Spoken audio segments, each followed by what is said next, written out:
39 сом деген мынау халыққа деген сондай пайдалы екен. Разы болдым. Ризасыз ата. Келіп жатқан адамдар халықтың бәрі риза. 2 күн ғана болды ашқаныма бір түгіп кетті. Жақсы болыпты. Мен мына Сұңғаттың мына жерде дүкен ашқанын естіп келіп көрдім.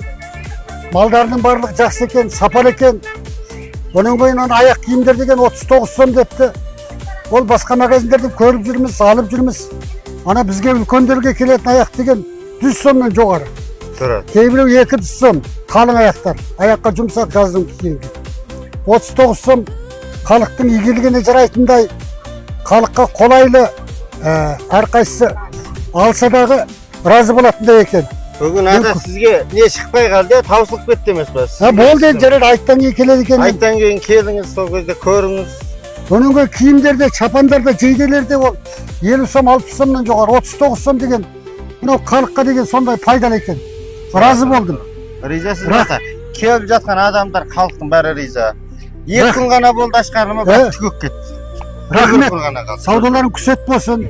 Халық разы болса, ол саудаларың жүрсен. Өрінген мен ғана дами бермеймін. Басқандай аудандарды да аштырайын деп жатырмын да. Ол кісілер де дамысын. Жарайды. 39 жылдан ашсын деп жатырмын. Жақсы.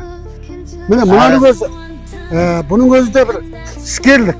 Бұның өзі де мына халыққа деген пайдалы үлкен жұмыс істепсіңдер. Разымыз. Тұра. Саудаларыңды қолдаймыз. Әрбір ауданға бір талдан беріп жатырмын да, 39 жылдық дүкендерден қалашық болсын барлығына. Жарайды екен. Соларда игіліктесін, сол кісілерде өнімін көрсін. Көшеден асады алады ғой, дүзелі соңға. Оған қарағанда не бір түрлі аяқтар, не бір түрлі чапан, сымдар, қыз, балалар, бірақ атпен өзінің қажырлығымен, қайратымен Бейжіңге барып келген, оның кейін бірнеше сөйлегендерін көріп жүрміз.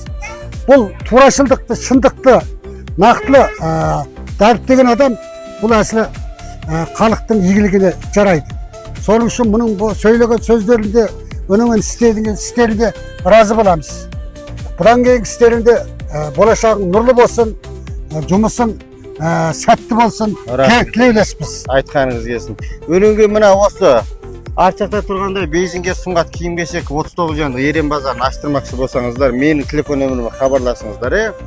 152 99 25 91 31 152 99 25 91 31. Осы нөмір менің телефон нөмірім. Әр ауданға бір талдан бүгін алынып кетсе, ертең сіздерге берілмейді. Сол үшін сіздер де қамданып қалыңыздар. Сіздер де өсіңіздер, өніңіздер, осындай кәсіпленіңіздер. Мен ғана кәсіплене бермейін, осындай Бейжің артында дүкен ашып жататын кісілер міндетті түрде әр ауыл аудандарға бір талдан, Жарайды, рахмет ата. Жарайды, бұдан кейін кісілерің күсет болсын. Саудаларыңа. Тілеулеспіз. Рахмет.